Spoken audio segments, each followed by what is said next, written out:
Buddy, might as well get this going here. What is the date today? 19th. The The 19th. 19th. Okay, let's get started in the Conservation Commission meeting for November 19th, 2018. We are hearing, what are we hearing today? We're doing the Sconset Bluff, yes, the Sconset Bluff project, and we are going over the properties and wildlife habitat And the waiver request. and waiver request. Okay, so, Chairman, are you expecting more commissioners? yeah. I mean, I'm not sure we have a quorum at the moment. I think we just have a No, quorum. we do. We have 4 of 7. Okay. So they have to read in You- or watch. I think we're hesitant to get started if people are going to be showing up soon, or even if they might not be. Want to give them 5 minutes? Yeah, we'll go 5 or 10 minutes. Okay, Okay, great. okay. We'll hang. Grading then. Yeah. I know Ian. Yeah, well, Building Ian amendments said he was. Yeah. for Massachusetts, and we're now rated for 140 mile an hour. Was it 125? Yeah. So it should be 125. Oh, so that was a mistake. Yeah. Yes, but you cannot physically miss Huh? more than There's one. He is. I think that is him on the phone. Is that not in? I think I know. He'll dive. So, oh, you hung up. No, we have not So what had I any did is any go apps to the at amendment this point. Yeah. Dave didn't miss Go into your book. And Yeah. then go to your amendment. Well, yeah, but I was looking in the amendments, it said one. Wasn't the amendment that was changing 140 is what this. Right. Okay. Oh, okay. Yeah. I thought we, yeah. Yeah, because I realized it was I flipped it in my head, I was like, like the impact, like a lot of stuff they rolled back. Yeah. Because it was crazy. yeah. No, it was, first I glanced at it, I was like, that ain't good. Well, I'm not gonna work at London. yeah, tell your client stand in front of the window. It's a safe. Sorry about that.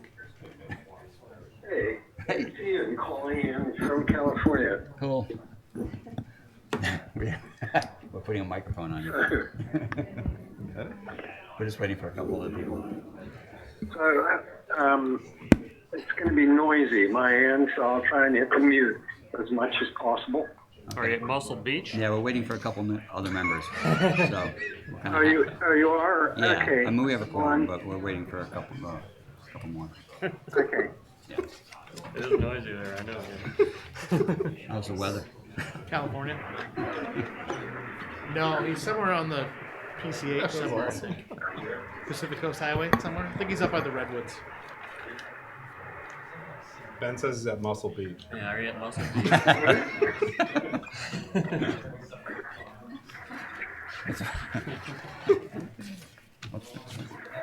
Hey, Andy? Yeah.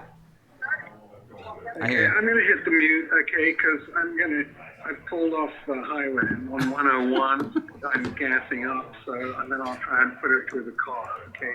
I'll Okay. be about 5 minutes just No. on mute, okay? Okay, no problem. Okay, thanks. Right. I love it. Meeting from the car. He's on. What are you It's grading worse than papers? drunk driving. Yeah. Tests. I've got 15 AP tests in my car. Oh, God. Oh, the fun time. Yeah. My goal is to not grade tests over Thanksgiving. So. Yep.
Yes, sir. Can I read into and watch? See, what am I missed last meeting, which was a big one, I understand, but Hither Creek, You have no idea. I know, I ran into Dave. Yeah, by the way, we volunteered you for snacks for the next like 10 minutes after that one. Champagne and caviar on its way. But yes, you can. I'll read into. any of those. I would definitely read it to. I'll read into Hither Matt Creek and for sure. Yeah. I mean, any ones that are. I mean, I'll look at them. it's worth the 5 hours and 3 minutes. Was of it video. really? Oh my god! How did I get so lucky at missing that?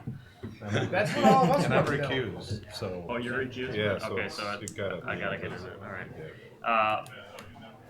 But we don't have a meeting Wednesday, correct? No, our next meeting, regular meeting, 28th. is next 28th. Wednesday. I didn't figure people wanted to do the day before Thanksgiving. No, that's great. All right, so I'll have some time. I'll go over that stuff and get you back the signed So, thing. We have 5 Right. All right. Oh, that'll put me to sleep every night, probably. So, Arnie just said he's not able. Dave is just email.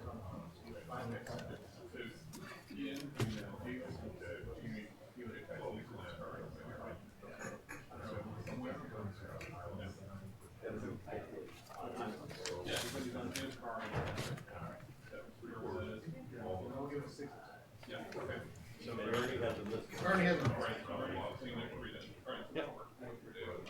Is Ernie coming? No, Ernie's not, but Dave is on his way. Oh, Dave's on his way? Okay. Yes. Where is he? So we'll start when Dave gets here. Sure. Sure. Yeah, he sent a text. He's on the phone. No problem. Yeah. Ian's on the phone. There's You know, he was in his car. He had to move his car. He's gonna call back. He's gonna call back. Okay.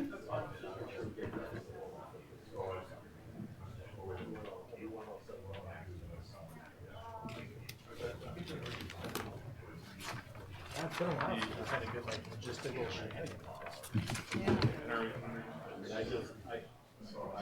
Ready?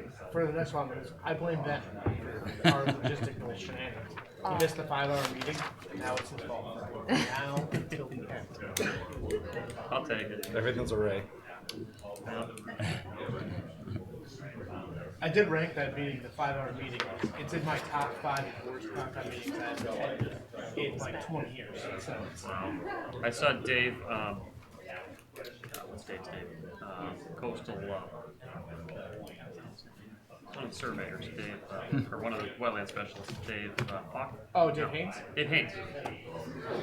I was coming back home the next day, and he was leaving. He said, "Oh, you missed one." Well, I felt kind of bad because Dave had like the last notice of intent. It was You're right. the only thing he had on the agenda. Oh. So he literally sat for like 4 hours of talking to get to his. That he was out Oh, there I in know. like 5 minutes. That's how You it always goes. feel bad for that person in the back that's not saying anything all day. You're like, oh god, poor guy. Well, that's so. I will tell you, that's what actually instituted the whole like. We put them on in the order that they get filed in. Yeah. Because people were trying to like jockey the agenda to be like, I want to talk about as quickly as I can. And then years ago, Dirk and Peggy were like, no, order they come in. Yeah. It's the only fair way to do it. Yeah, that's, I mean, That being said, on that agenda, I actually didn't. Hello again. Hey, how's it going? Art had filed we're like just sitting 7 here. notices. And I was like, all right, we're going to Hey, do can you hear me? Yeah, I can hear you fine. 2 of Art's and then a break. Oh, good, 2 of okay. Art's and then a break. Because he filed them all Oh. first. It's like just to give him a minute to like All right. sit down, catch his breath. collect his next stuff. That's different, though. I mean, a little bit. Who are you missing, Andy? Well, Ernie's not coming, and Dave was just David's coming slowly. I guess he was climbing up from a crane somewhere. So we're just waiting for one more. Gotcha. Okay. Well, I have you know that I pulled off the Pacific Coast Highway and I'm now on the rat race of 101 just because of King and Country. I mean, the town of Nantucket calls. Yeah, it's a beautiful view on that highway, though. Yeah, right. Yeah. And now with all the smoke, it's just astonishing, man. I mean, it's like haze as far as the eye can see. That's amazing. So where are you, Ian? Yeah, what part? Where are you? I'm in. I just pulled in Pismo Beach, so approaching, southwest corner on 101, driving towards Santa Barbara. Oh, okay. Nice. Wow. That's nice. Yeah, I've had a great few days hiking in Arcata and the Redwoods. It's been marvelous. Different way of life up there. We, well, we've been cold and wet and windy, so. Yeah. Well, I'm coming back tomorrow, so I'll be. Oh, perfect. Thanks for the warning. Yeah. It'll be in the 20s. Oh my God. Soon enough. I'm freezing my ass off at 66 degrees here. Hang up the phone. You're not getting any sympathy here. Especially on speaker. I could tell. My eyes rolling. Oh.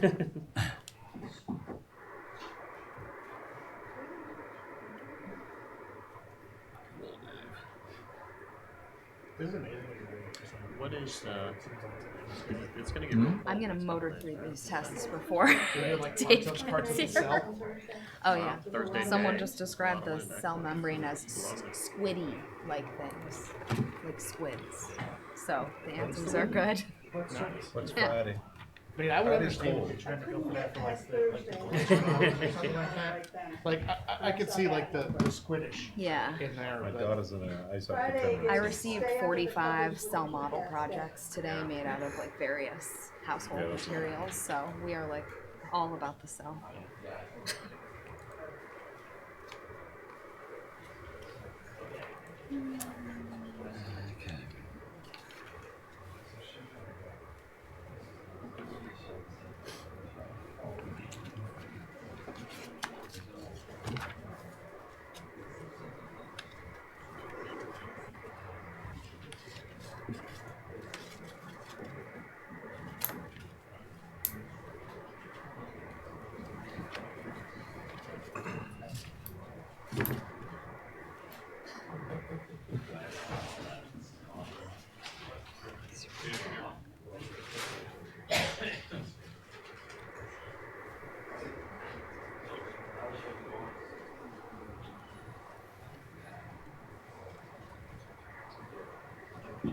Ah. Don't worry, we're not waiting for you. Hey, Dave. just out of curiosity. Okay. It's okay. I'm chatting. It's all right. You got Ben out of one of his obligated snack duties for losing the ball. Now you have to split it. Okay, so we're ready to get going here. But, Okay, great. So Stephen Cohen for the applicant. Hold on a second. Just call the meeting to order. Again, please. Okay, we're, once again, this is the Nantucket Conservation Commission meeting for November 19th, 2018, SBPF extension. Thank you, Mr. Chairman, the board. Roger. And we're going to have a presentation today, and but I wanted to do a little follow-up just from last time. I think last time we had a really good presentation by Gordon Thompson about the littoral drift and the littoral system. Hey, but there's- Steve, talk louder, would you? Sure, is that better? There, sorry about that. Can you hear that? Yes, it is. Thank you. So I wanted to do a little bit of follow-up because there were some questions after Gordon's presentation that suggested that maybe you hadn't all digested it all yet. And it was a lot. I get it. It took me a while to get it all too, and I had it well in advance of the meeting. And so, for example, I think it was either Ernie or Ian who asked, well, what about the time where the sand, where there's a multi-day storm and you've got bags that are exposed and they're not getting fed at that time? Or I think it was Andy then said, well, what about having extra sand on the side so that would be available during storms too? And I think what those questions were getting at was the timing of the sand delivery. And I think that what we should focus on is the timing is actually somewhat of a red herring, and what is really important based on what Gordon had presented is the volume of sand. And what I mean by that in sort of a simpler way is if you go to the cafeteria today and there's some kid sitting in the lunchroom who has no lunch, and you think, oh, that kid must be starving, they're not eating. And what you don't know is actually they had a really big breakfast and they're going to have a snack later, so they're fine, right? But at that moment, at lunch, they're not, just because they're not eating at that time doesn't mean that they're not fed for the day. And I think that analogy is what we're doing here. Because if you look at every system permitted on Nantucket and elsewhere in the state, they all have a sand contribution in the fall and then nothing else the rest of the year. And what we're doing here is trying to do a dynamic system that's a little better than that. But in reality, the question is, when the sand is being contributed, you have littoral drift that goes, you have sand that moves in, you have sand that moves into the water, sand that moves out to the water towards the beach, and sand that moves along the shore. And the question isn't when is it being contributed, the question is it in the system at the time that it needs to be moved? And during major storm events, especially in the second and third day, that's when there's so much sand in the system, primarily coming from the sandbar in, that it doesn't matter that there's no sand being contributed on the second or third day from the bags, because that sand has already been pre-contributed. So you should be thinking about this, did the kid have a big enough breakfast, and has he got a good sized snack for later? Not, is he going to eat lunch? And I think that analogy really works here. So I think that when you take that to, do we need sand in front of the bags on the third day, or do we need more sand on the side? Those are somewhat of asking the wrong question. The question is, does the system itself have enough sand so that it's not being starved? Not, is it on a moment by moment basis? So I'll let Dwight pick up the stuff for today now. Good afternoon. Again, for the record, my name is Dwight Dunk with Epsilon Associates. And we do not have a PowerPoint presentation today. The materials that we've gone over in the previous hearings, the response to comments that were submitted earlier in the month, November 2nd, and last Friday, November 16, have been entered to the record. We believe that, through, the end of October, we've responded to all the comments in writing, and I think we're at the point that we're addressing pretty much all of the issues that have come up through the public hearing process, and hoping to get to a point that the next hearing can pretty much be questions and answers of this newest material that was submitted on Friday, and we can get moving forward with closing up the hearing pretty soon. So with that, I just want to run through briefly the letter that we provided to you, that we submitted to you all November 16 on Friday. I'm not going to read it word for word. It's a pretty lengthy document, but what I want to do is try to hit the highlights of this document. And I'll just go through the topics as they're presented in the letter. One of the first questions that we addressed, that were asked about, was whether or not, what's the available sand volume in front of the geotube structure and on the end ramps. We've provided that for the expanded project design, the sand volume in front of the geotubes is 6.2 cubic yards per linear foot. That's about 70% of the sand volume for the length-weighted annual average that's contributed from the entire project area, the expanded area and the existing, of 8.8 cubic yards per linear foot. The end ramps are a little more dynamic in terms of their size. So what we've looked at that is some of the average dimensions. They can vary, throughout the season. But based on those, each ramp can contain about 600 to 1,100 cubic yards of sand. So with 2 ramps, that's 1,200 to 2,200 cubic yards of sand.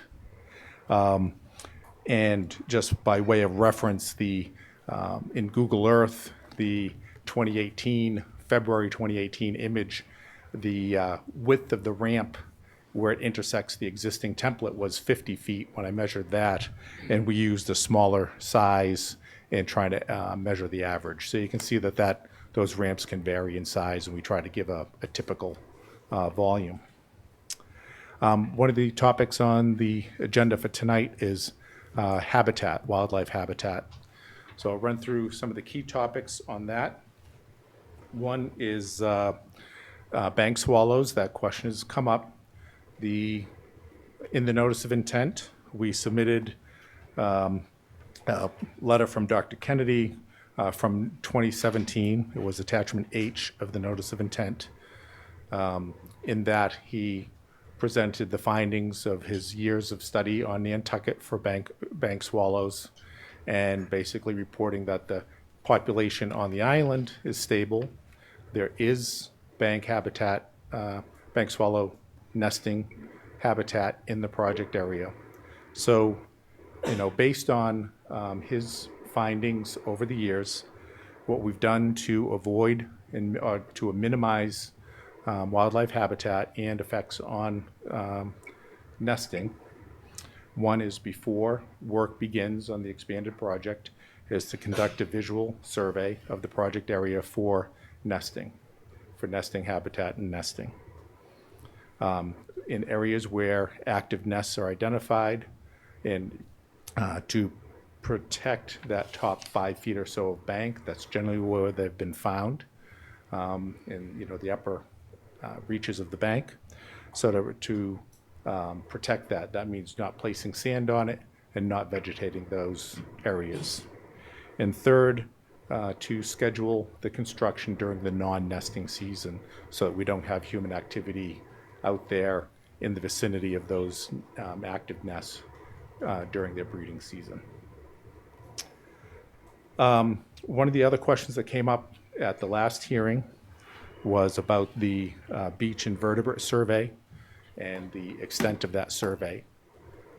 In accordance with the condition number 56, which required the beach invertebrate survey, we worked with our subcontractor to get a protocol for conducting the beach invertebrate survey that was submitted to the department, to the Conservation Commission for review, and that was approved prior to the work being conducted. So in terms of the mesh size and the protocol, we followed the condition of submitting the protocol, getting it approved, and then implementing that protocol. In this response, beyond just answering that question, I also just provided some information, some summary information from that study that was provided to the commission. Basically, it's a high energy beach environment. So it's a pretty harsh environment for invertebrates. So with that, they only observed 8 macrofaunal species were found in this area, and there really was no difference between the beaches in front of the existing project in north and south. Yeah. So which makes sense. They're looking at the beach, the intertidal, and it's a high energy system. The question last time was also specific to myofauna, which is really not a specific taxa, but it's taxa that are defined by size, and generally 0.45, 0.63 millimeters. The analysis that we used a 1 millimeter sieve, so it did not pick up myofauna. But the purpose for that 1 millimeter sieve was because we have coarse grain sizes out there, and to get the materials to pass through the sieve, and so that we could actually sample what was present. And I also provided some background of myofauna. It's, as I mentioned, it's size classification, not specific species or genus. And basically, those critters live in the interstitial spaces of sand, and they are ubiquitous in sandy environments. They have very high primary productivity rates. That means they reproduce very quickly. And they're also quite diverse in what's found in that community. And in terms of what this project would do, we'd expect to see the same meiofauna community or group of taxa throughout the system along the east coast of Nantucket, and some literature review of what happens with beach nourishment found that nourishment essentially, nourishment is when you add feet or more of sand to rebuild a beach.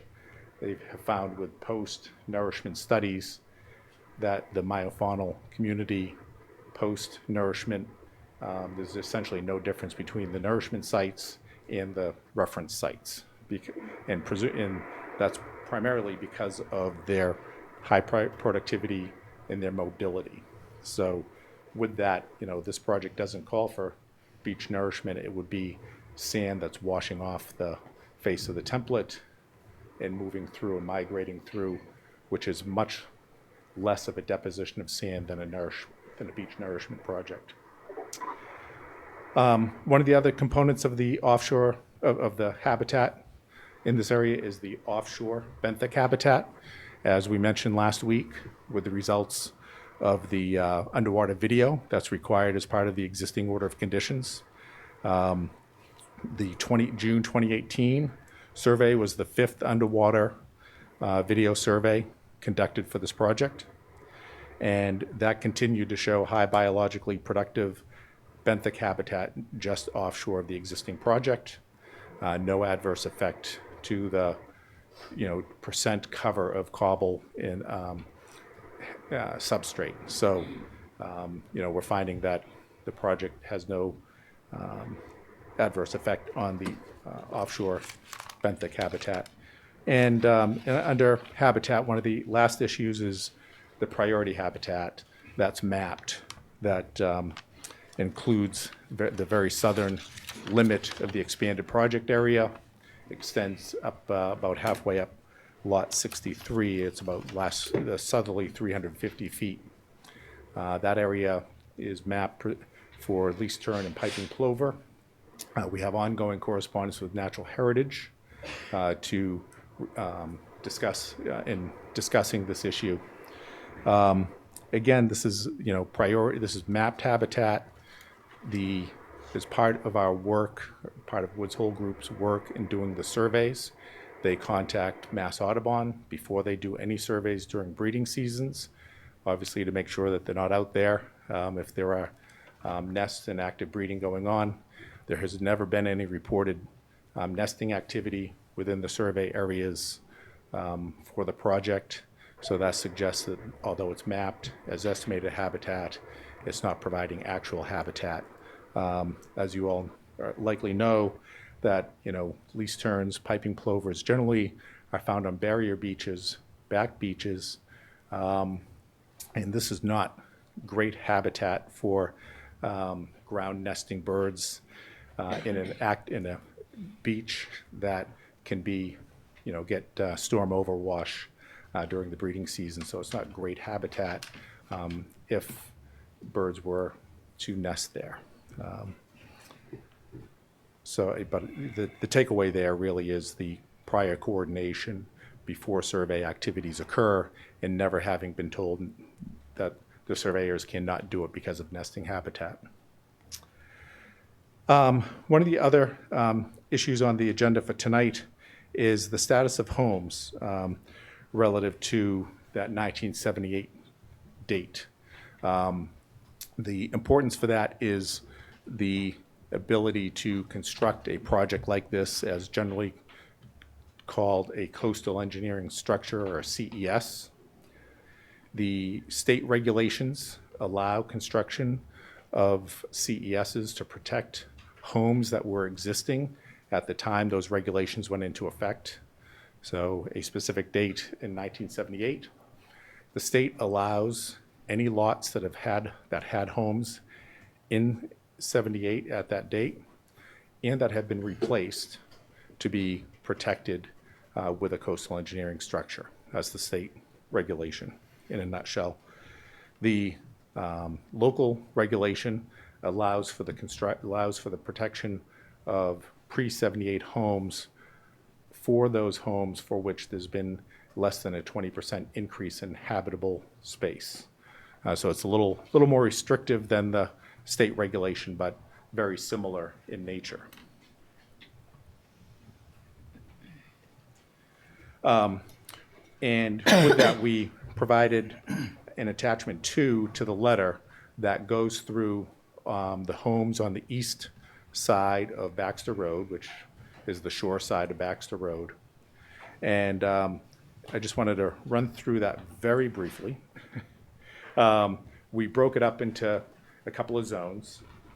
Zone 1 is the existing project area, that 900 feet, approximately lots 87 to 105.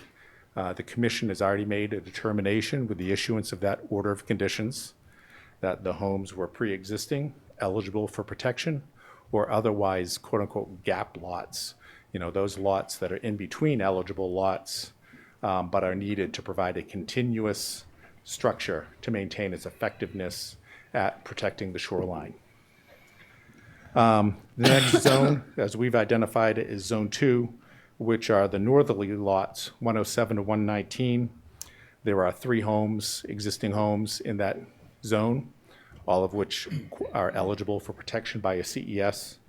The other vacant lots are lots that have been, the homes have been relocated off of the lots, basically, you know, a planned retreat to move them away from the eroding shoreline.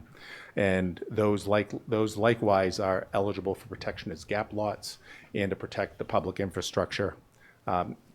Just one clarification, the local bylaw also allows CES to protect public infrastructure, and Baxter Road has been identified as public infrastructure as well as the other infrastructure that's in the roadway that's eligible for protection. So the northerly zone is very similar to the existing, and therefore the precedent set by the existing project should allow protection of those homes in the public infrastructure through adjacent to the gap lots. The Zone 3, lots 69 to 85, we gave this a little more discussion of the various lots. This is a zone in which some lots have been identified as potentially not eligible for protection. And those were 83, 81, 79, 77, 73, and 69 Baxter Road. 2 of those lots do have new homes. The pre-78 homes were raised and replaced with newer homes. Lot 81 had a new house replaced in 94, and 69 Baxter Road had a new house that was replaced in 96.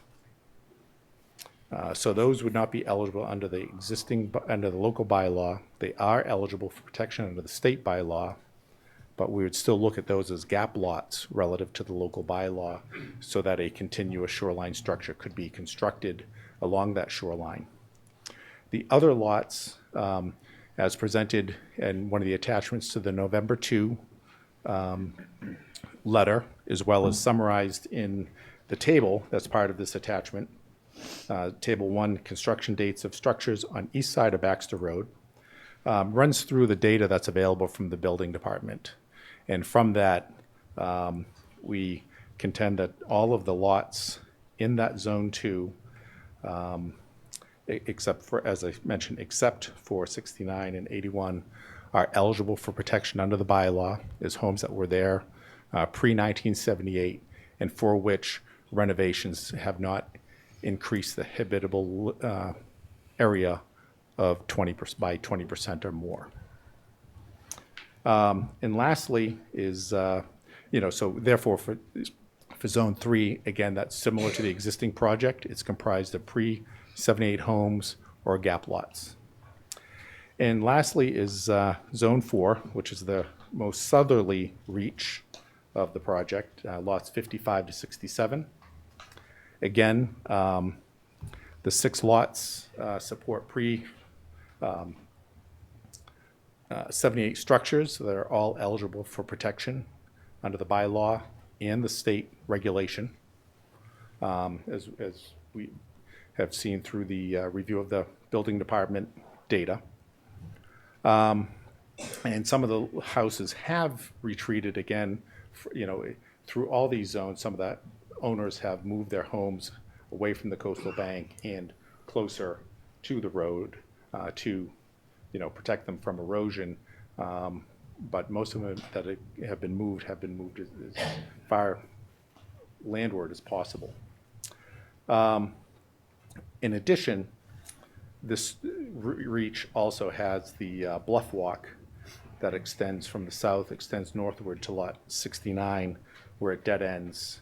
And if you look on figure 4, that was included with that attachment, the bluff walk, although not highlighted on the figure, is pretty noticeable as it extends along the backyards or along the top of the cliff, extending northward from lot 55 all the way up, and then it dead ends at 69, and the walkway back up to Baxter Road is in between lot 65 and 67.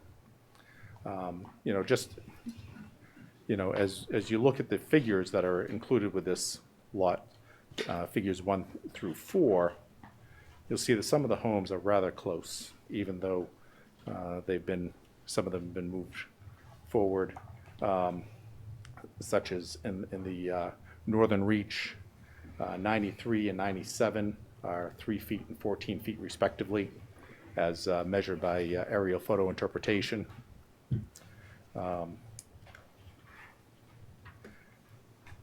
then in lot on figure 4, we have some houses that are only about 34, 37 feet from the top of the bluff. And in the 2012, 2013 timeframe, we saw the bluff oversteepen and then lose tens of feet. So there are homes that are definitely in threat of being lost.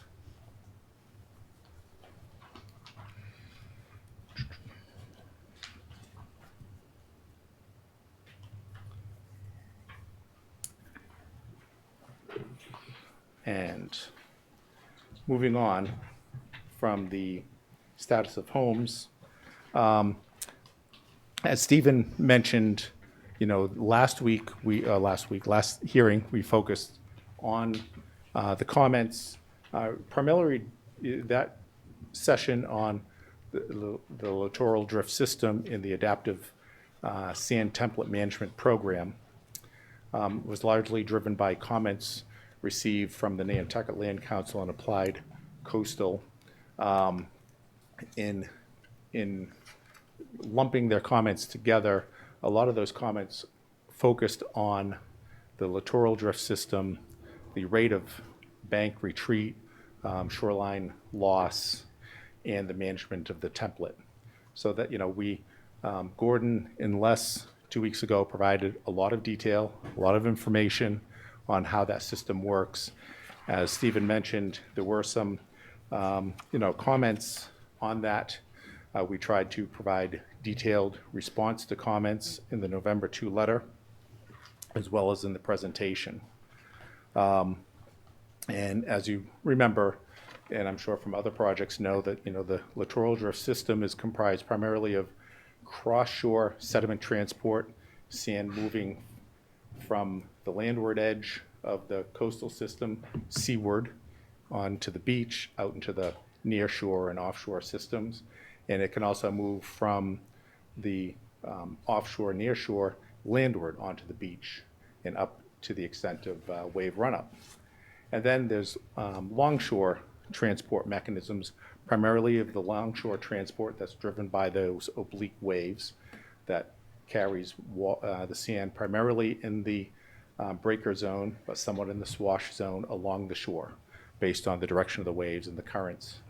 And then also diffusion is another subset of longshore sediment mechanism. But one of the takeaways, Stephen gave with his analogy, but one of the takeaways really is that, these components of the system add a time lag to the sediment transport. It's not instantaneously going, from the coastal bank offshore. It's not going offshore to the coastal bank. It's not going from the beach, right offshore out to the shoals, out to the bars. It moves sequentially from these zones, and that adds an element of time or time lag. So that sand washing off the face of the template is moving from the face of the template first to the beach, similar to the existing bluff.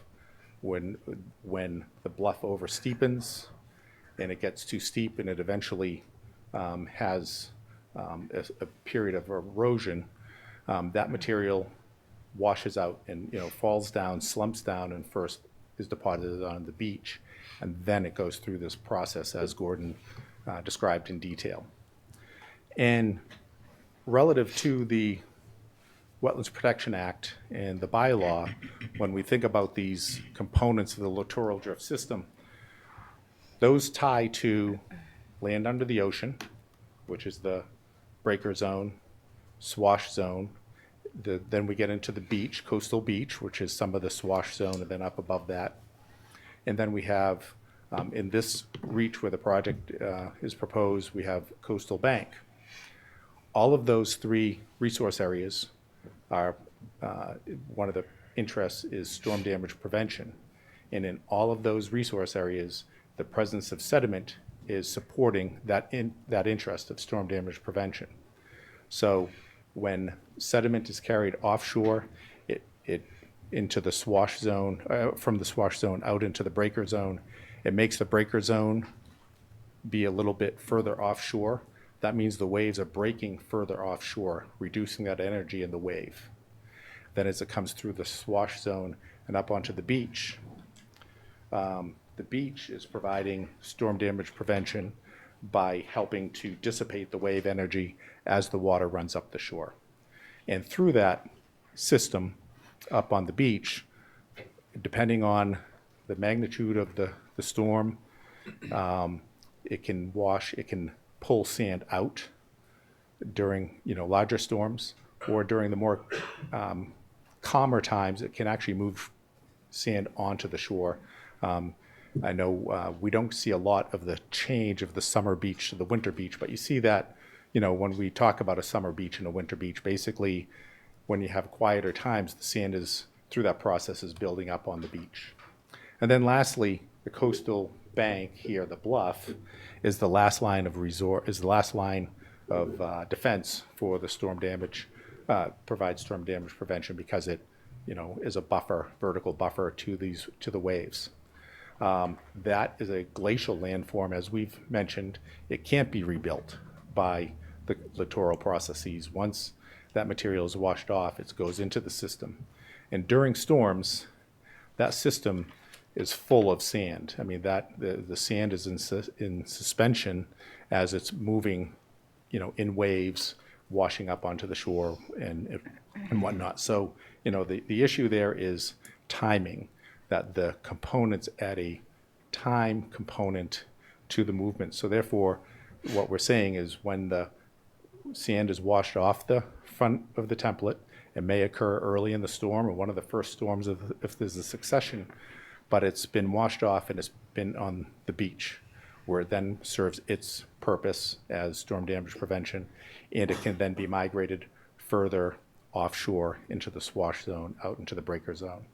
And frankly, in smaller storms or when waves don't reach the template or reach the bluff, there's no impact.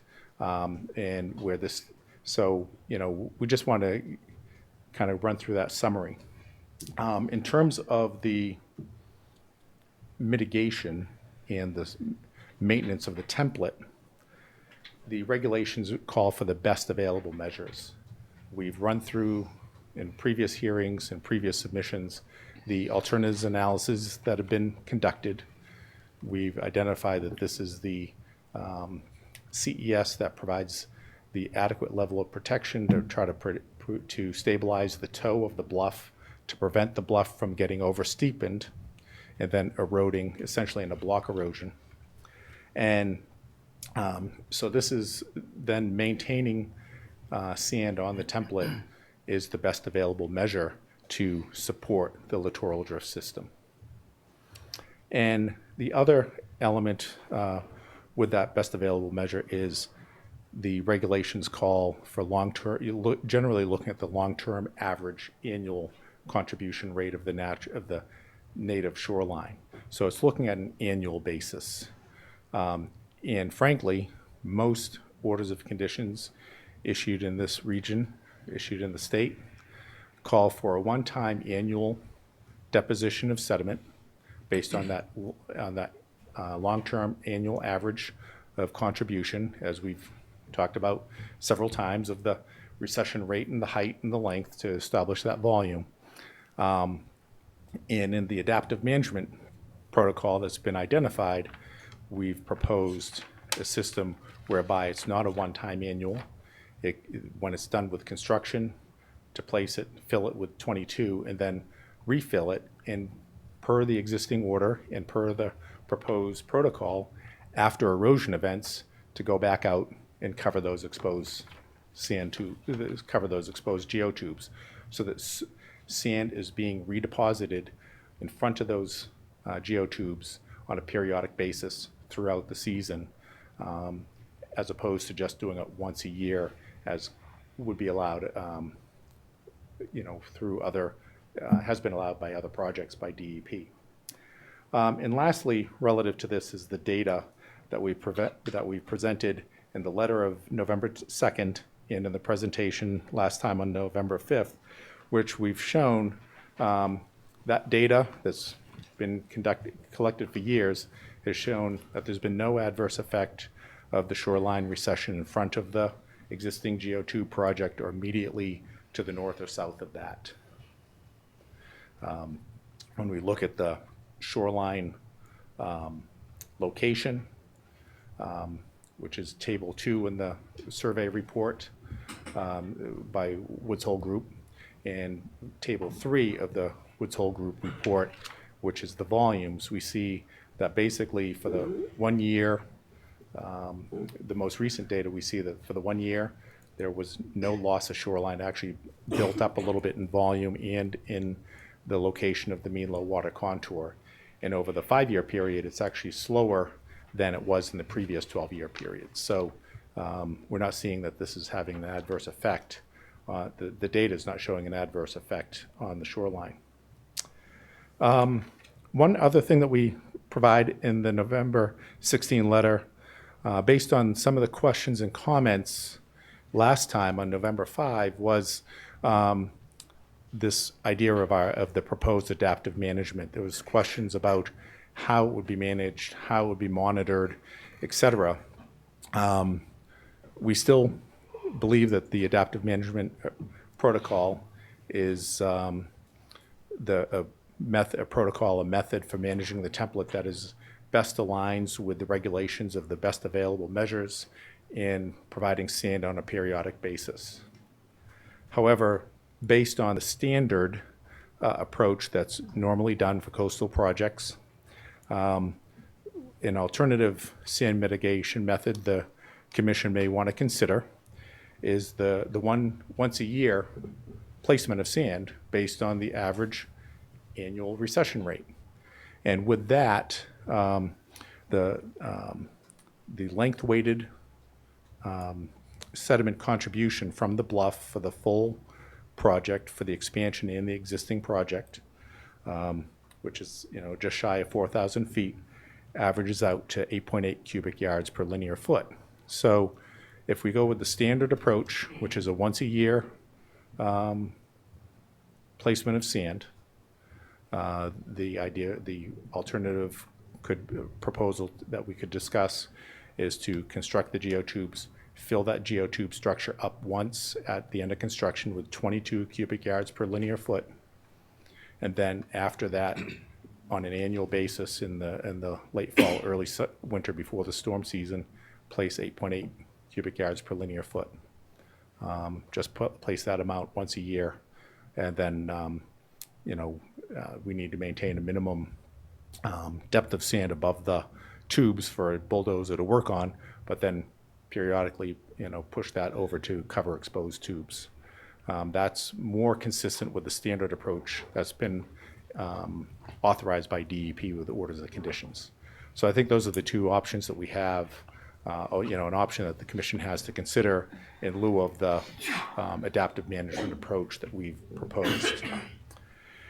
And then the last item with this correspondence, as we discussed last time, just for consideration by the commission and just to keep moving the process forward, we provided some draft preliminary findings of fact and draft special conditions, largely built off the existing order of conditions, tweaked a little bit to cover this the work that's proposed with this expanded project.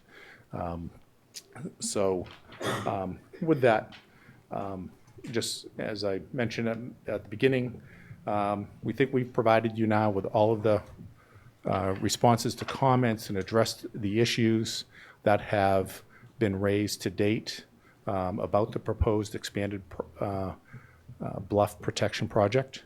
And we look forward to discussing these. I know you haven't had a lot of time to digest this package of material, but hopefully the next hearing, December 3, we can just, anything that has come up through your reading and review of this most recent package, that we could be at a point that we could just address questions and answers and get moving towards closing the public hearing and getting the order of conditions issued.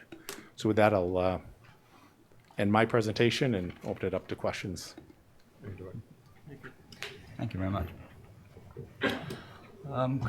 Could you go into more detail on the southern lots and their justification for protection, 55, 59, 61, given the status of the bank, the condition of the bank in those areas? Doesn't seem to be eroding. Well, when we look at Table 3 and Table 2,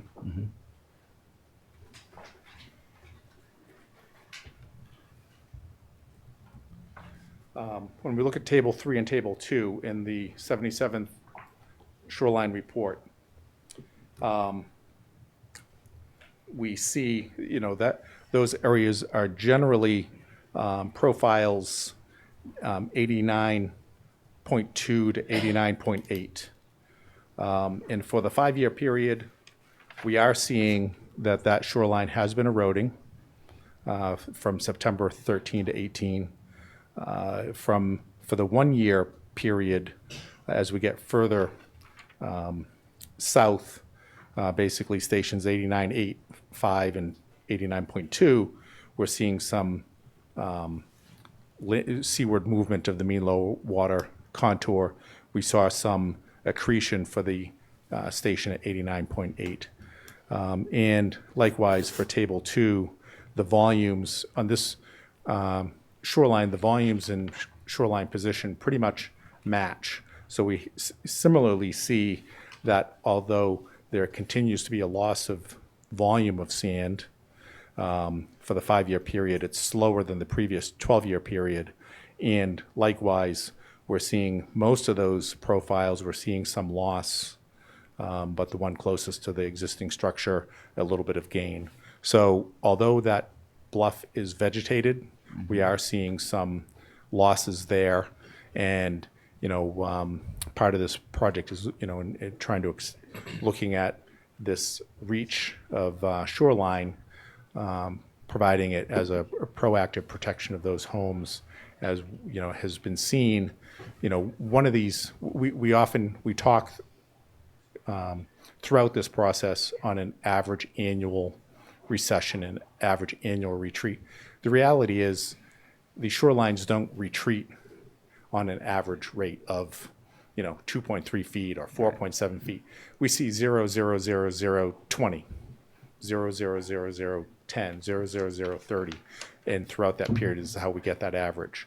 So with seeing these, from this data for the 12-year, comparing the previous 5-year to the current 5-year period to the previous 12, there is loss. So it makes sense to start to protect that now while that upper bluff is still vegetated, and protect that toe so we don't so that we don't see that loss. Dwight, can I piggyback that a little? So I think what Dwight just told you is that there's evidence of actual erosion, but the reason why we've selected the location where the geotubes are proposed to go to is that if you look at how the system works, essentially the base of the bluff starts to erode where the dunes are lost, and this is the end of where the dunes are lost. And there's evidence, with the numbers that he just gave you, that the toe of the bank is starting to erode at that location. And the reason why we want to take it that far is that if we wait for that bank to actually slump, what you lose is the natural existing vegetation that's already there and the bluff walk. So waiting another season or two, you'd have a denuded bank and no bluff walk, and then we go put them in. And I don't know that anybody really wants to see that. We think that preserving the bluff walk and preserving the natural vegetation is worth drawing the line there. So there is actual erosion. We just haven't seen that slumping yet.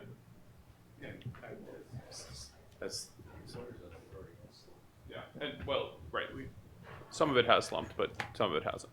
Right. And I'm glad Stephen brought up that point, because one of the items that we're seeing is the loss of the coastal dune that's in front of this bank. And that really seems to be the precipitating factor leading to increased bank erosion. That dune provides storm damage prevention. That's one of the functions that it provides. So as that dune is lost and migrates southward, that then makes the bluff, the bank, exposed to those wave action. The dune is no longer protecting it. So that, as Stephen mentioned, that's the other piece of the puzzle. Dwight, I just want to go back a little bit. I don't want to revisit it too much, but on this thinking here, so if the rates of erosion are probably projected to increase down at the southerly end of this, but our calculations for the project as a whole, sand contribution calculations, are based on some of the bluff which is eroding a lot, and some of the bluff which isn't eroding very much now. 5 years from now, we might have a totally different calculation if it were at a full erosion situation, right? Well, what we're looking at is the best available information that we have. Typically, DEP will look at the CZM shoreline change maps as providing the recession rate and using that to calculate the loss and the contribution volume. We recognize that when we look at the shoreline change data, or the shoreline change maps provided by CZM, that long-term period period shows a much lower rate than what we've been monitoring for the past 20 or so years, because there have been periods of accretion and periods of erosion. So we're not advocating or proposing that CZM rate, but we've looked at the data that we have for about 20 years or so, and think that that's a good approach. That's number one. Number two, CZM has identified that the existing project, this project overall is essentially a nodal point. That's why you see the increased rate of erosion at the existing project area, that 1,000 feet or so, because the nodal point is where sand is moving from those areas but not really being recontributed as much based on the longshore transport. So, so the kind of the worst area has been, the Band-Aid has been applied. So now trying to extend that protection further. And lastly, in terms of the adaptive management approach that's been presented in the notice of intent and discussed last time, provides for monitoring what's being lost over season one. What's been lost, monitored and measured for loss of season one is what gets put back on for season two to refill the tank. And so therefore it becomes an adaptive approach. So we have years with high erosion, more, or high contribution, more is placed we have years of lower contribution, yes, less is placed, but that would account for, if we see changes over time, Their check and balance. that adaptive management, adapts over time. Is there a cutoff at which, up to 22 cubic feet per linear foot? Beyond that, what if we find that, it's gonna take 40 or 50 or, as this starts to accelerate? Well, Is there a the provision that, the existing project area, which has been identified as the point of the bluff with the highest recession rate was, depending on how you measure it, 12 to 14 cubic yards per linear foot per year. Beyond that, to the north and south, it's less. sure, So, what we're looking at is that, that seems to be the point at which the erosion has been the worst, in the, so in what we've been measuring. So, I can't tell you what the future will hold, Yeah, but no, what I it know, that's- allows, that's kind of what with we're all with this, trying to yeah, hedge against. right, with this approach, it allows you to fill it up and then, backfill each year to get to that volume. And, this part of any adaptive management, program is it allows that changes over time to deal with how the system is functioning, as opposed to a static approach that says X per year. Just to piggyback, Ben, the 22 is the template. It's not a cap. If the year took 40 Yeah. or 50 or 100, we'd just keep going.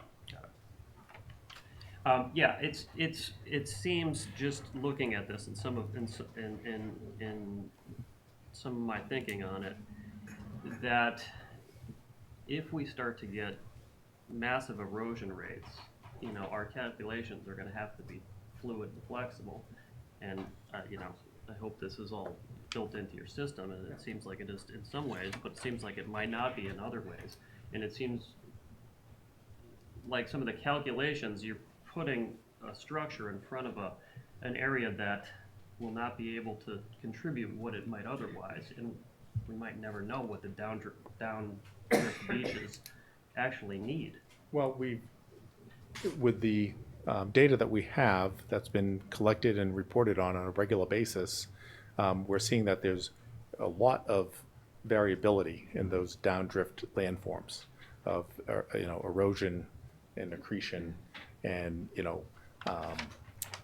the system moving sand around, and the point of the mitigation system is to continue to put sand in front of there so that there won't be, so we'll minimize the effect on downdrift landforms Yeah, as I get required in the regulations. Of course, I get And, part of the condition also is to, keep the, in terms of working on the template, there needs to be maintained a minimum thickness of sand for the bulldozers to work on it, and to be recovering those on a periodic basis. So as Stephen mentioned, if there's a particularly heavy year, sand is being imported as needed to keep those covered. So there's the, potential for getting much more than 22, but the idea is to fill it up to the 22, and then, keeping things covered. Last thing, there just seems to be a big gap in, what you guys are saying is appropriate and what Applied Coastal is saying is appropriate for mitigation. And I know we're not talking about mitigation sand tonight, but it's For what for the quantities. Seems Applied Coastal is saying something very different than what you guys are saying. yeah. Well, And I think we'd all like it to be a little more agreed upon. Well, as I had mentioned 2 weeks ago, the idea was with the adaptive management that it gets filled up and then the tank gets refilled. So in terms of having the discussion about whether it's 7.7, 12, 14, 8.8, those discussions are very germane if you're going to talk about a system where you put one dump of sand at the beginning of the storm season each year and say, we're done. That's a different discussion than if we're talking about the adaptive management. So I think, you know, that comment, you know, about that is germane when we're talking about a once a year contribution versus the proposal that's in the notice of intent. Thanks. I'd like to add a little to that.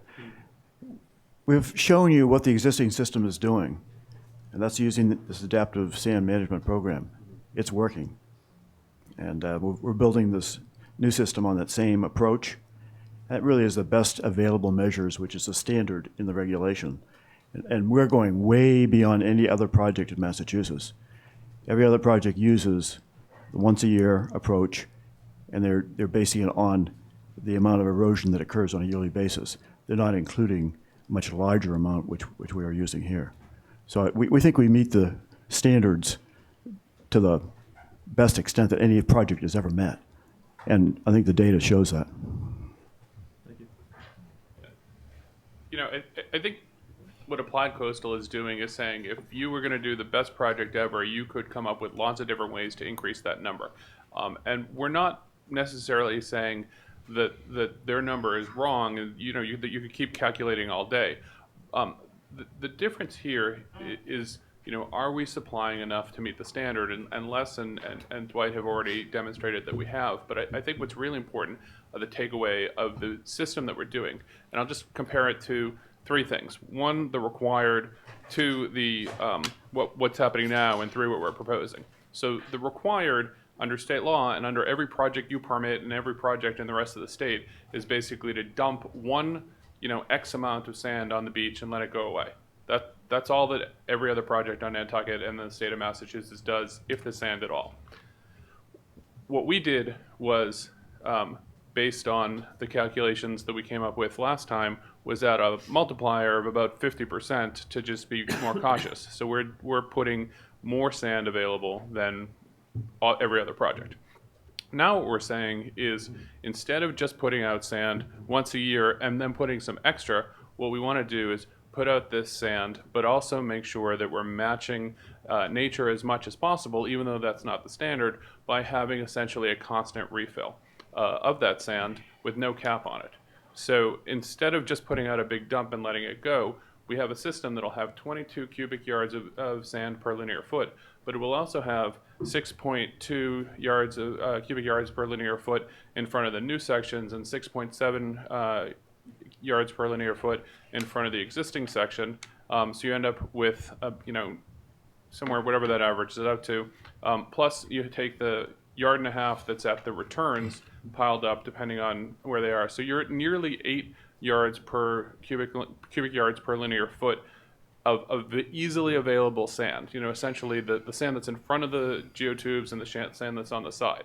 So what we're doing is providing a system that essentially all of the sand that you would want available in your one-time dump is available, and then 200% more of that is sitting on the template waiting to be available, so it can easily be pushed over. So what we have is all of your available sand that you would normally require sitting there, and then a double volume of that readily available, and no cap on the requirement to keep filling it. So I think that is a much better system than just coming up with a flat number of, you know, X, or X plus a multiplier. It's an adaptive system that works with nature and works with what's going on. And it also has some advantages. One, it's available quickly. It minimizes the amount of work that's there. If we have a big, you know, 500,000 year storm, it could come and take all 22 cubic yards per linear foot in one storm, and that would all be available. So we've mitigated for the idea of, well, what if there's a big one? Ernie was asking last time, you know, where's these 60-foot, 30-foot slumps that you were taking away? No, we're not taking them away. They're there. If there's that kind of storm, it's going to take the whole template. We don't want it to, but it will. So you've got everything available. You've got quick refill. You've got a refill with less work and infrastructure. I mean, you know, activity to make that happen. You've got availability to mimic a massive storm if one happens, and then we've got the ability to dynamically or in nearly real time check it against what's going on downdrift and updrift, so that we can make sure that we're matching or exceeding, just as we have every year, what's happening on the ground. So that's the system that we're proposing, and I think that if you think about it from that perspective, instead of focusing on, how you're calculating a number, you'll see that we're proposing a system that's better than any that exists anywhere in the state, and hopefully one that you'll permit. Oh, go ahead. So I have a couple of questions and comments, I guess. First, I guess I am concerned about this project relative to the coastal beach. Because when I read the state law on coastal beaches, and I see that 67,000 square feet of beach will be permanently altered, and the way I read it, it will essentially be converted to bluff resource area. That concerns me, because that's roughly 1.5 acres of beach, which is an easier way for me to sometimes picture that square area. And coastal beaches, I'm just going to read from the state law, are significant to storm damage prevention, flood control, and the protection of wildlife habitat. In addition, tidal flats are likely to be significant to the protection of marine fisheries and where there are shellfish to land containing shellfish. Coastal beaches dissipate wave energy by their gentle slope, their permeability, and their granular nature, which permit changes in beach form in response to changes in wave conditions. I think that worries me with this project. Coastal beaches serve as a sediment source for dunes and subtidal areas. Steep storm waves cause beach sediment to move offshore, resulting in gentler beach slope and greater energy dissipation. Less steep waves cause an onshore return of beach sediment, where it will be available to provide for protection against future storm waves. So again, when this system is uncovered, I don't know that we function the way a coastal beach functions in state law. A coastal beach at any point serves as a sediment source for coastal dunes downdrift from that point. The oblique approach of waves move beach sediment along shore in a general direction of wave action. Thus, the coastal beach is a body of sediment which is moving along the shore. Coastal beaches serve the purposes of storm damage prevention and flood control by dissipating wave energy, by reducing the height of storm waves, and by providing sediment supply to other coastal features, including coastal dunes, land under the ocean, and other coastal beaches. Interruptions of these natural processes by human-made structures reduce the ability of the coastal beach to perform these functions. It later discusses coastal beach. They are extremely important in recycling of nutrients derived from storm drift and tidal action. Let's cut a little bit further. When a proposed project involves the dredging, filling, or removing or altering of coastal beach, the issuing authority shall presume that all the coastal beach is significant to the interests specified above. This presumption may be overcome only upon a clear showing that the coastal beach does not play a role in storm damage prevention, flood control, protection of wildlife, or that tidal flats do not provide a role. So despite the way that you have described the cross-shore drift of sand and then the long-shore transport, I still see that this system is interrupting the way beaches function in dissipating storm wave energy. So I just wanted to, make sure that was read in, because you've done a great job of describing the cross-shore and long-shore transport, but I just don't see, how this structure still works with this. There's no mimicking of the coastal beach. Right. I think the key word is interruption. Interruption. And when these things are uncovered, the beach can't physically change anymore. There's tubes buried under the beach. So when we start uncovering there, the beach cannot respond to storm change. Well, there is a provision in our order of conditions that requires a walkable beach in front of the system, correct? Right. But in the winter conditions as described, that might go away, right? I mean, that's a good possibility that that doesn't exist. But in reality, in most coastal beaches, something exists. And in this particular one, I mean, we've walked it a lot, you know, and a lot of times in the winter, the ocean is pretty close to the geotube. So, I mean, I'm with you. And in That some thing- cases, that lower tube, and now there'll be two lower tubes, the way the new system works. You know, once we drop the beach and expose those lower tubes, especially during a storm, that beach is no longer responding. May I respond to you? Tubes. Yep. You have to remember look at the definition of a coastal beach. A coastal beach is a landform, but it's not a static landform. It's a landform that's changing. And part of what we're needing to do here is provide mitigation sand to maintain the volume of that landform. Our existing project, which you approved, obviously changed that landward portion of the coastal beach, but by providing the sand, we maintain that volume. And there are going to be changes in the beach from season to season. There are less changes here in Nantucket than there are in some coastal beaches. Some coastal beaches in the wintertime, they almost go away, except for, you know, the small portion up by the dune or the coastal bluff. And then in the summer, they get wider. The coastal beaches here tend to be more less changes in width here. And it's probably related to some of the offshore bars that you have offshore here that do change wave action during the coastal storms during the wintertime. But again, remember that a coastal beach is not a static feature. It's a dynamic feature. We have to maintain the volume of that feature as part of our regulations. That's what your regulations are based on, maintaining the volume of the coastal beach landform.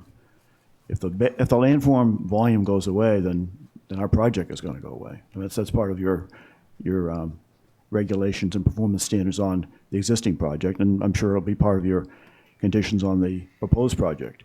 But again, remember, it's not a static feature. It's a landform, one that changes. We're adapting to that by providing sand to mitigate the sand that's being lost by the project. So is it the sand, does the sand volume make up for any loss of profile, which might change the dynamics? That certainly is what the regulations are looking at, yes. So that we have, when coastal beaches are determined to be significant to storm damage prevention or flood control, the following characteristics are critical to the protection of those interests. A, volume, which you just touched on. B, the ability to respond to wave action. That's the one I question. And volume, you know, you've calculated for bluff loss. I don't know if that beach loss is really in your volume calculation. When coastal beaches are significant to the protection of marine fisheries or wildlife habitat, the following characteristics are critical. Distribution of sediment grain size. We know you've looked at grain size. Water circulation, I don't know during a storm if we have the same water circulation, or water quality. Because if you're saturating with sediment immediately, that's a different water quality index than sediment that would be released at a more gradual rate. And then D, relief and elevation. So that's clearly changed with this project. So. If you look at it statically, those things have changed. If you look at them in a dynamic way, they're not changing. The beach landform is going to be there if we continue to provide the sediment, but it's going to be providing it in a dynamic way, so we're meeting the regulations.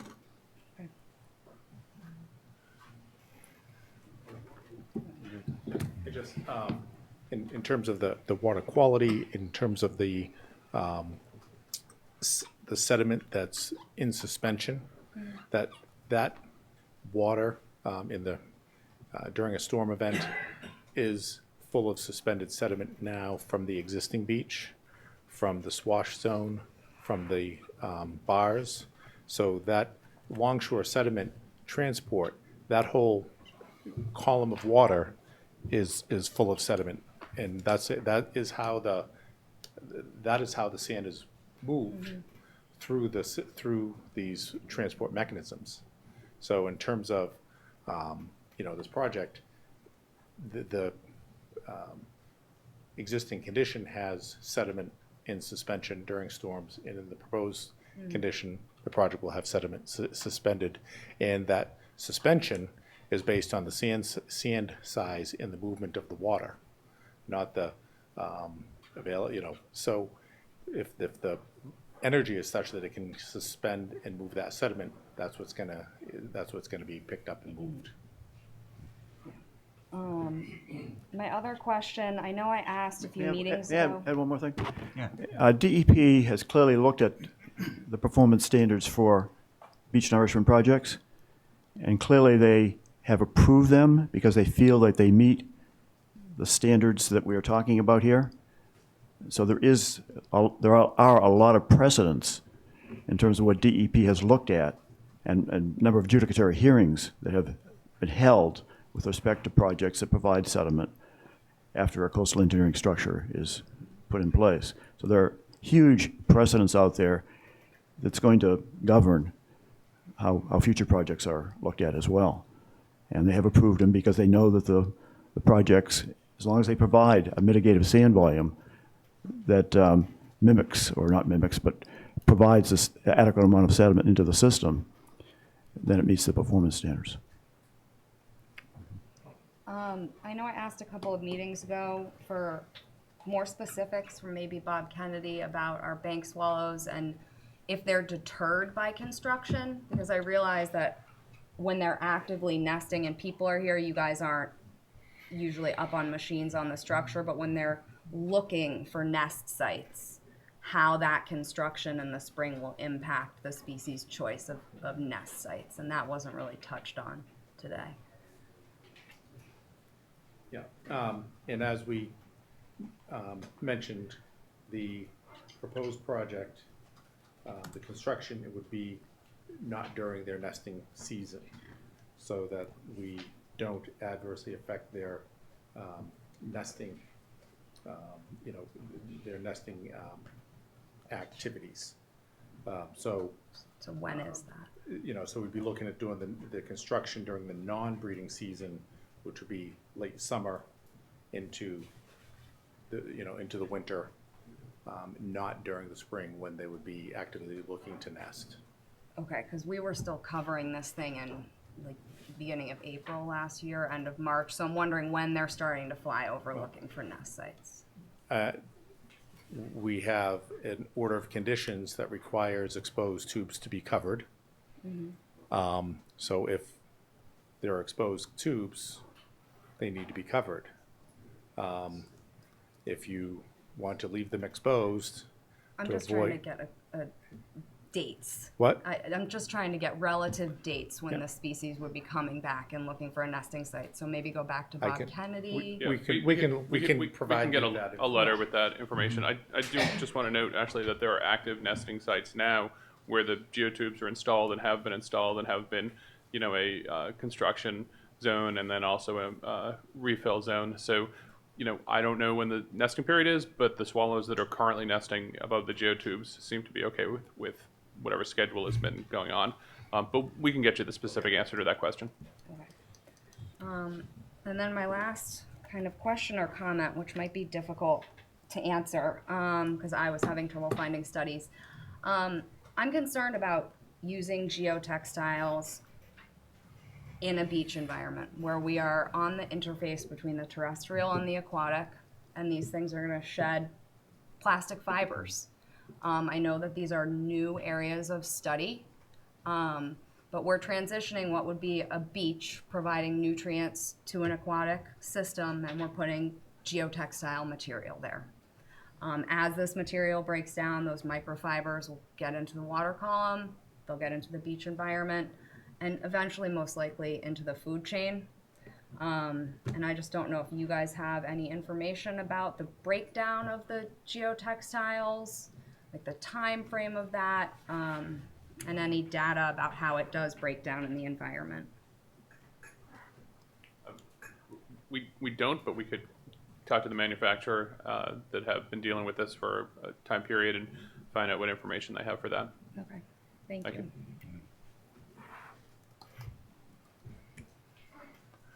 It's interesting when we're talking about the mitigation. I think one of the concerns this beach is kind of so unique than any other beach on the island. I mean, there's a reason people don't swim at this beach. The water just moves. I mean, the longshore drift is immense. You jump in, you'll just disappear. So I think the general feeling is that, yes, we're mitigating and, pre-storm, but the idea that those sediments are out there still, I think is a problem for some of us. I mean, when we go on, you can see the rips out there. You can see the aerials and the photographs of the sediment transport offshore. I think a lot of us are concerned that, is it really out there down the road for the storm events, or is it around the corner in Tom Nevers and then some? So I think that's the concern a bunch of us have about this particular beach. This isn't like a lot of beaches on the island. Well, as we've mentioned several times, that, the movement here for the sand off the template moves from the template first to the beach where it gets stored, and we can see that in the data from Woods Hole of the seaward movement of the mean low water contour, for the last year has moved forward because the beach got built out as the material moved off. And as your colleague read, beaches are also a sediment source, so that it's stored on the beach and then it's available to be moved offshore during other storm conditions. So it's that time lag, meaning that the beach becomes a storage reservoir of sand for use in a different storm event.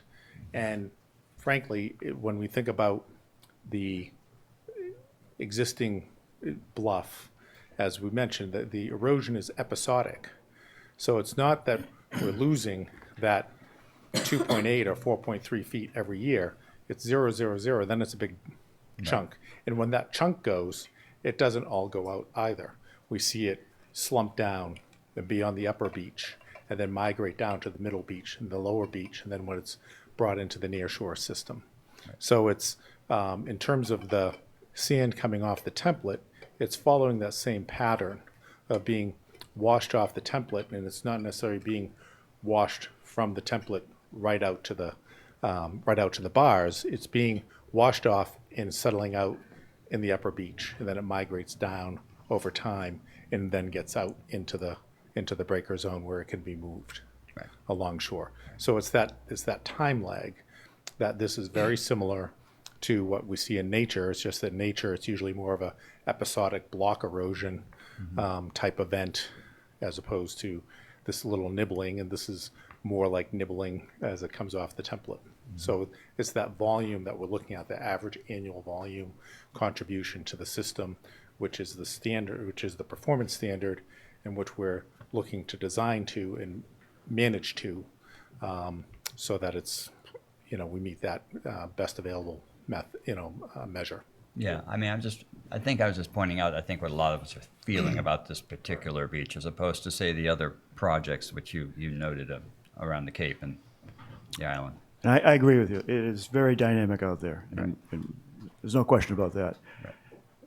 I think I presented last week Woods Hole Group's long-term surveying, and they've been surveying out there for a number of years, and it's showing that there are changes, a lot of changes, but it's also showing that the project is working, and their conclusion was that it is working, and I think we have the data that shows that, even though it is a very dynamic area, probably because we're providing more sand than any other project has ever provided, it's working.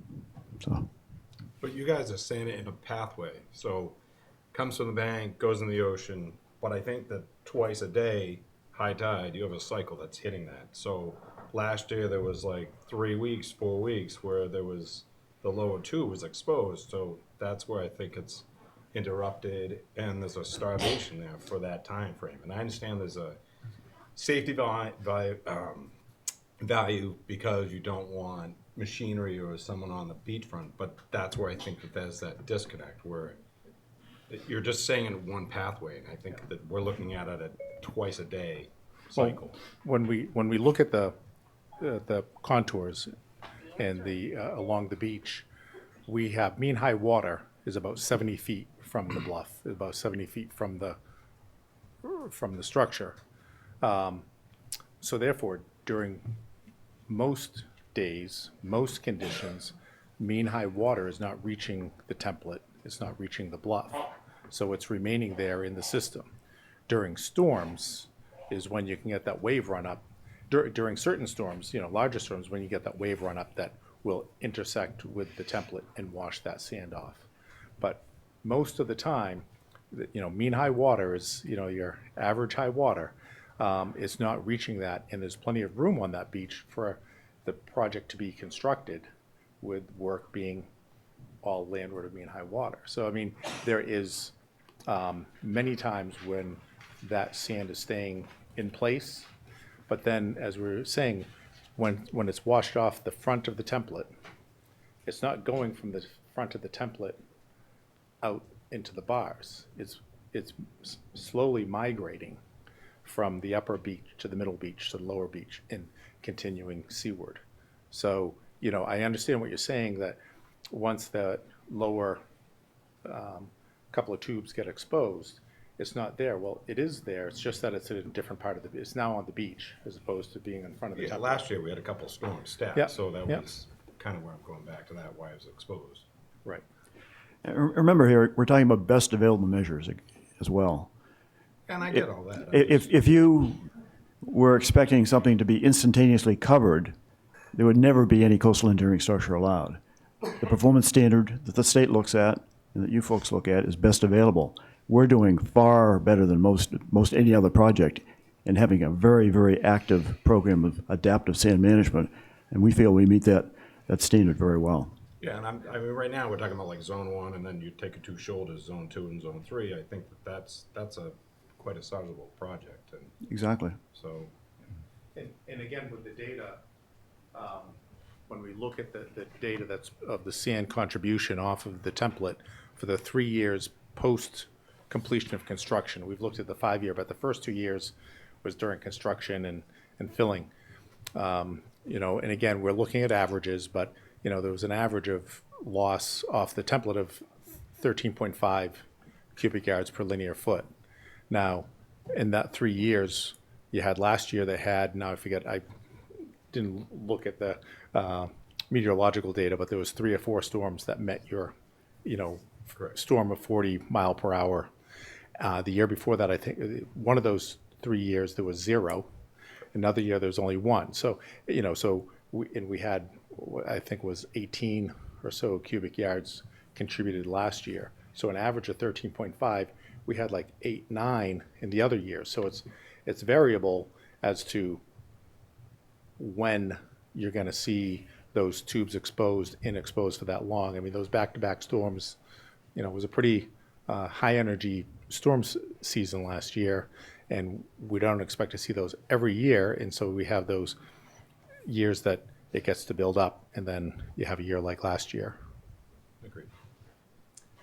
One other point too is, you're right, it's a larger project and more complex, but the larger the project is, the better it is for the shoreline. You're not having one sticking out that far.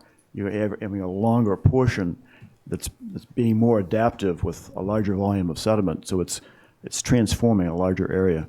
And there's less chance for one portion to be sticking out and be causing problems.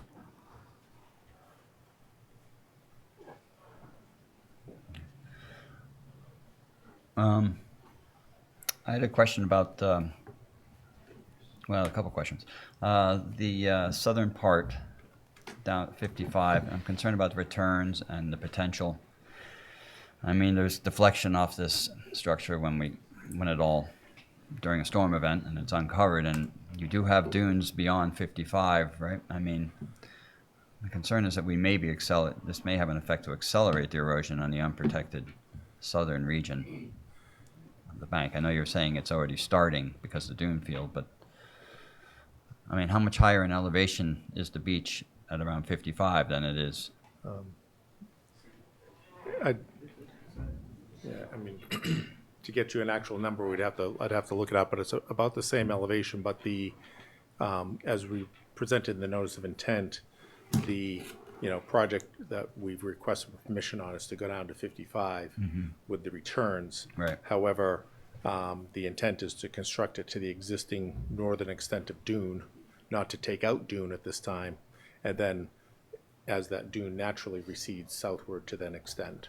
So the intent is not to disrupt that existing dune, but to leave it in place. Yeah, I think I'm just concerned about the deflection from the structure up into the natural dunes at Les, at the can you end. respond to the deflection or reflection question? Because the intent of the returns are usually to have a shallow angle so that is Right. greatly minimized. But I mean, Les can probably talk better about reflection and refraction issues, deflection issues.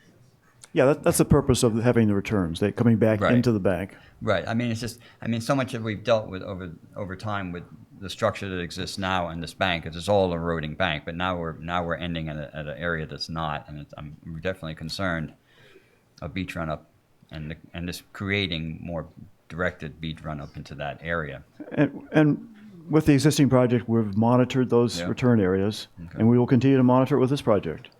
And if there are problems, we'll have to put up more sand. Or if turns out to be that it's not maintainable, we'll have to take portion of the project out. But our sense is, based on the existing project and other projects we've dealt with, that it's been designed correctly, and that it won't cause those type of problems. Yeah. I'm sorry, and I think your point of are we getting to maybe a softer spot or a non-eroded spot at the return as Exactly. opposed to an eroded spot.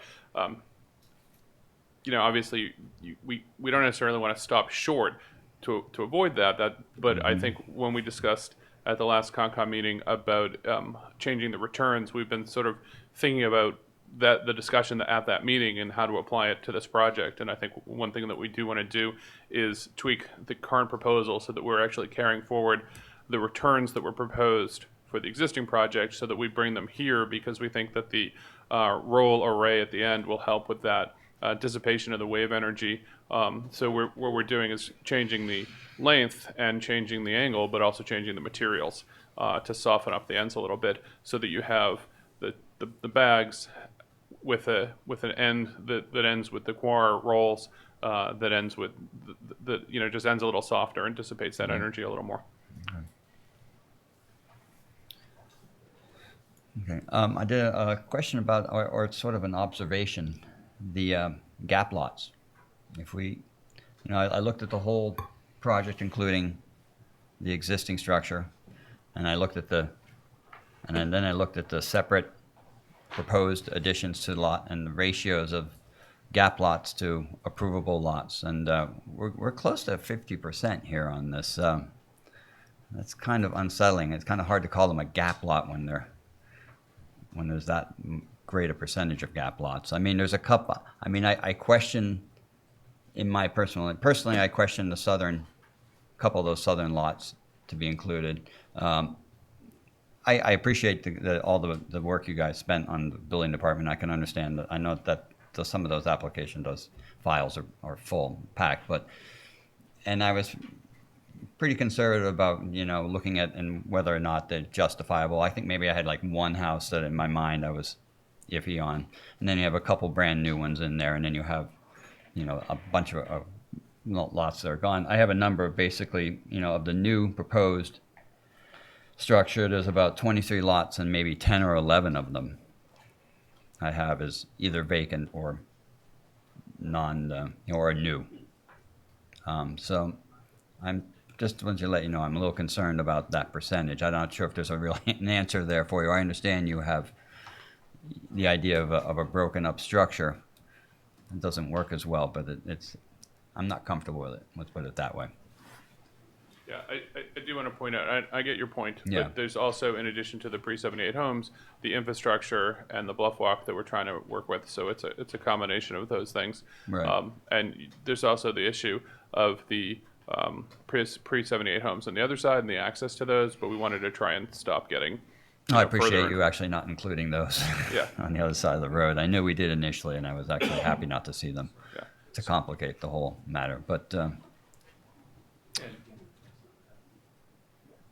Yeah, but we'll take a look at those numbers. But at the end of the day, having a bunch of missing teeth isn't going to really help the project either. No, I understand. I understand. It just doesn't make it a simple, clean, for me. It's not an easy one. If only we can make it simple I and understand. I clean. wish you could make it simple for me. But no, it's a concern for me. There's quite a few of them. So. I like that you're protecting the bluff walk, but just, it's kind of a crazy question, a silly question, but what happens if beach stairs access? There's like 4 or 5? Is there along there? What was the question? The beach stairs that are there now, I think there's like 4 or 5, like what happens to those when if this was? Well, they would stay. Yeah. It's protected. Yeah, it goes over the top of the GO2. Yeah. They go over the top of Yeah, they would. That access would be maintained. Yeah. Okay. And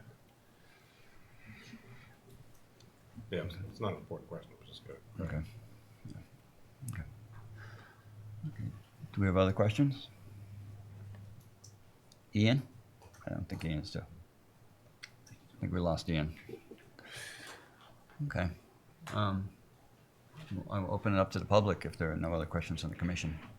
Do we have questions from the public? Please. And could you have to go up to a microphone and state your name, please? Okay. Great, thank you very much. I'm Justine. I live at 109 Baxter. Thank you. I'm here, of course, to put a spotlight on the north part of Baxter Road, which is in great peril, and needs to be addressed, I believe, long before, as Andrew was talking about, the southern part, which doesn't have the same issues. And I think you have to look at each part differently with a different solution and time frame. Time is of the essence. Mm-hmm. And I think that we have to escalate this because it is the responsibility of the island to protect our homes, the pre-1978, and life and limb. Now, Ashley is wondering, well, what happens if these geotubes float out into the ocean? Something happens. It's going to. Well, what happens if the houses and the sewer system and all that, the garbage goes into the ocean? Will that not contaminate and have long-lasting effects? What happens to life and limb and human happiness and the lighthouse and Baxter Road and Sconset? They're much bigger issues. Not to diminish yours, any of yours in any way, but you have to look at the hierarchy of human life here and see what's going on. We are in a different position than the other people.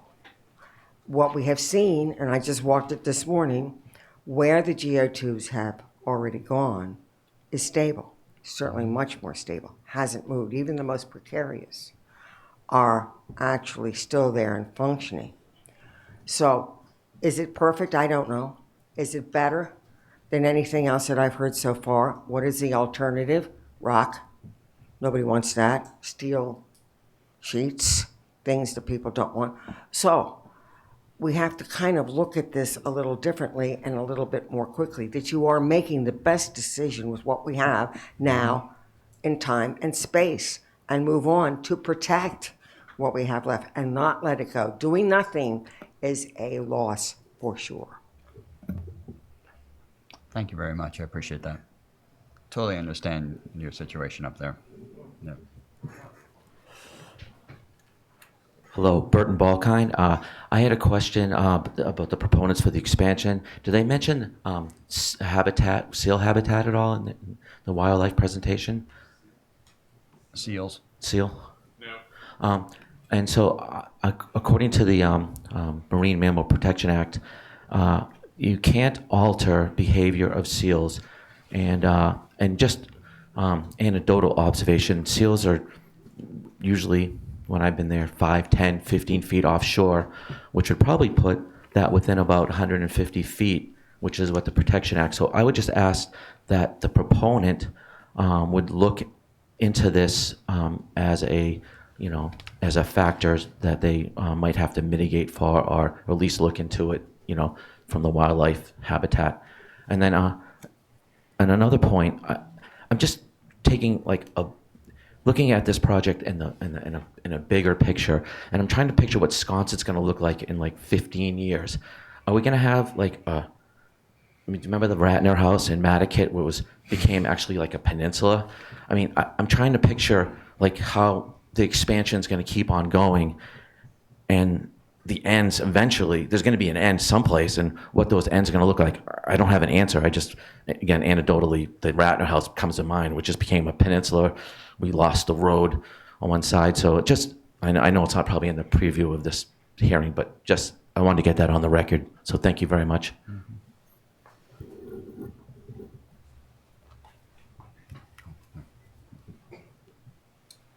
Hello, Kyle Latchell, and I am in one of the northern houses and have been there since 24. To mention the seal point, we've had a group of seals that have been out there. There's anywhere from 11 to 15 seals that have been out there the entire time I've been there. They've moved slightly here and there, but they don't seem to be disturbed by any storms or anything else. They come back. In fact, they sleep on the beach at night. We hear them. As far as any other birds, we have the normal or ordinary birds, I'll call them, anything from robins, blue jays, cardinals. We even have the Baltimore Orioles. We've had red-tailed hawks, and I believe they're harrier that are there that are after the birds. We have massive bank swallows. We see them flying around. Also, they were at the cranberry bogs this year, and also over at Bartlett Farms.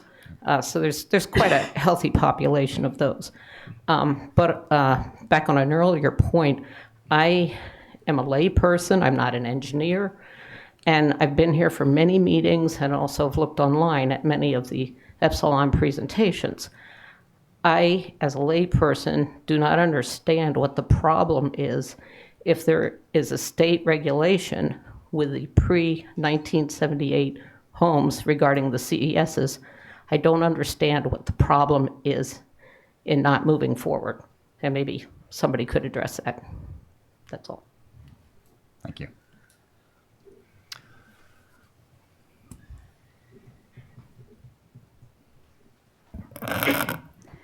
Thank you, Mr. Chairman. Emily Molden for the Nantucket Land Council.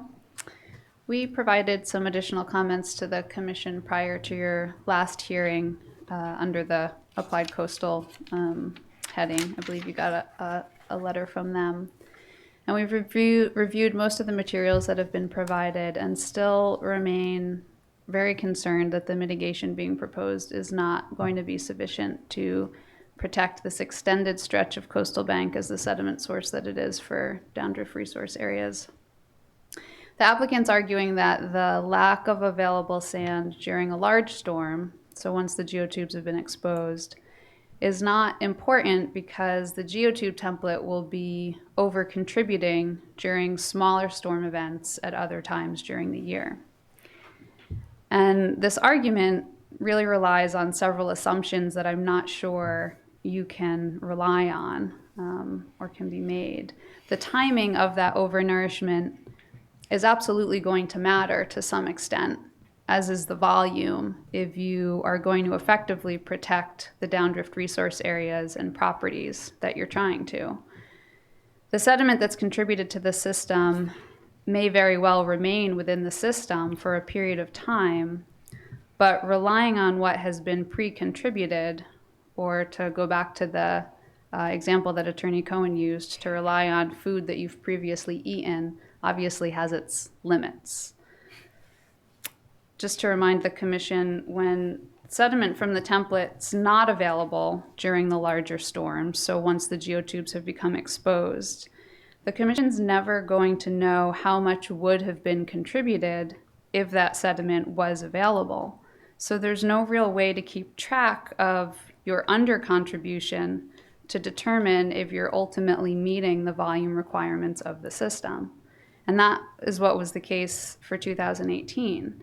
It's easy to document years when the sand remains in the template for a below average year, but the way that this project is set up, there's no way to really document how undernourished the system may be in an above average year, because unfortunately the system can't tell us when it's hungry.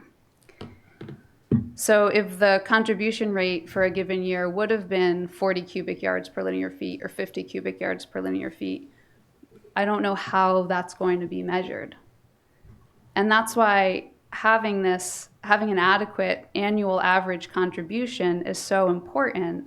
And simply refilling the template to some standard volume every year will ultimately result in a starved system.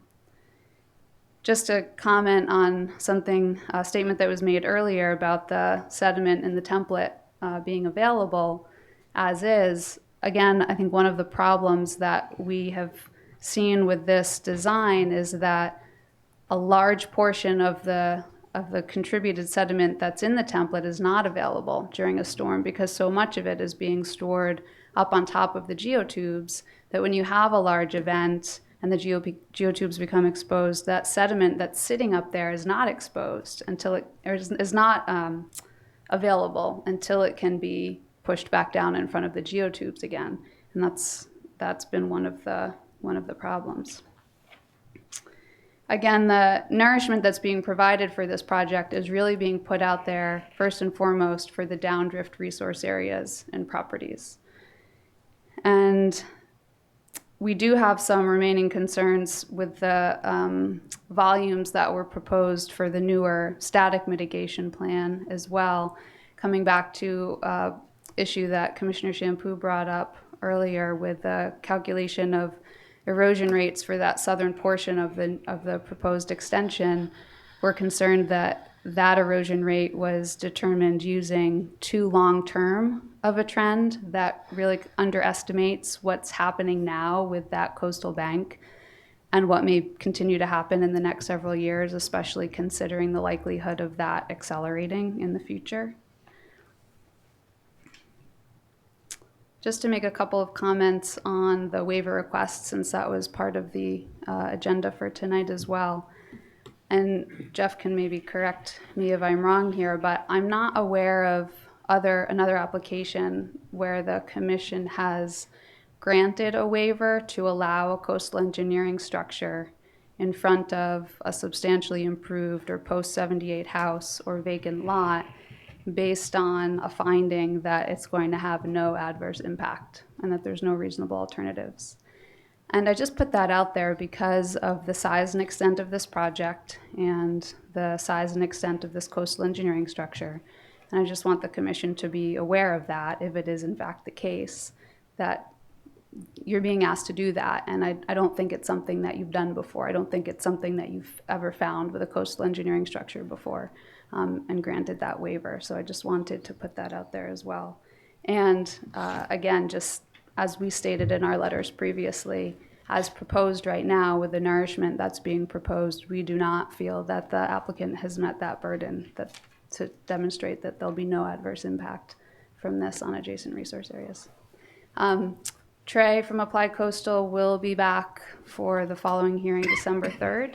So if the commission has any questions or concerns about some of the things that he's written in his letters, please feel free to be prepared with questions for him on December 3rd because he should be here at that time to address anything that comes up. Thank you. Thank you. Other questions? Please. I love it. I love public. Good evening. My name is Rick Atherton, and I don't so much have a question, but hopefully a comment that might help you in your deliberations. This has got to be one of the most substantial engineering projects on a coastline, certainly in our state, but probably maybe any place in the nation. And I think a couple of analogies to help you understand how others deal with this situation might be helpful. The California Coastal Commission, if this project was before that commission, which I think it would be if it was being undertaken in California, would have a staff of 10 or 15 full-time professionals representing the commissioners, who are not all professionals. And they would represent you and help understand the application and where the questions should be placed based on that information. And I think that's a good analogy. Another one locally is of interest. You know, we have a 40B on South Shore Road, And the ZBA, recognizing they don't have all the expertise themselves, have asked the Board of Selectmen to hire several consultants to give them a different perspective on that project. And I just think you may want to consider asking for that kind of professional help yourself. If nothing else, it might point out the questions you've done and had a number of questions this evening, which are very good. But there could be areas where there could be further questions, further, excuse me, information provided to help you in your deliberations. So that's a recommendation. For example, you have someone who reviews the annual reports prepared by SBPF, an independent party who really reports to the commission. And you may want to consider seeking that kind of advice for this project. Thank you. Thank you. Okay. You have any other questions? I don't think so. Okay. So, Mr. Chairman, if there are no other public comments or questions from the board, I would request a continuance. I think it's to December 3rd was the prearranged meeting. I think so. And I'd like to say that we will provide some information like that was requested tonight, but our intent is not to make another major Presentation. filing or presentation. I think the filing for this meeting included a proposed order of conditions. That is not proposed as final. It was just proposed as a placeholder for us to have a discussion about, for you to start thinking about if you were to consider an order of conditions, what you would want it to look like, so that might act as a resource to conduct a hearing in an appropriate way, not to be presumptive about it. So I think what we'd like to do at the next hearing is go through a Q&A with the commission about any questions that are remaining based on either the hearing that's happened so far or based on a review of a proposed order, and then also potentially review that and discuss what conditions would look like. And then, of course, if Jeff thinks that he needs any more information in order to help you make a determination, we'd be happy to do that. But I don't know, Jeff, do you currently see anything that you need? At some point, some instructions from the commission would be helpful. Right. But I mean technical information. I mean, if no one has any other questions, obviously there are questions that were raised tonight. But if no one has any more, we're ready to draft orders on any project whenever the commission instructs us to. So, whenever they feel that they have the information they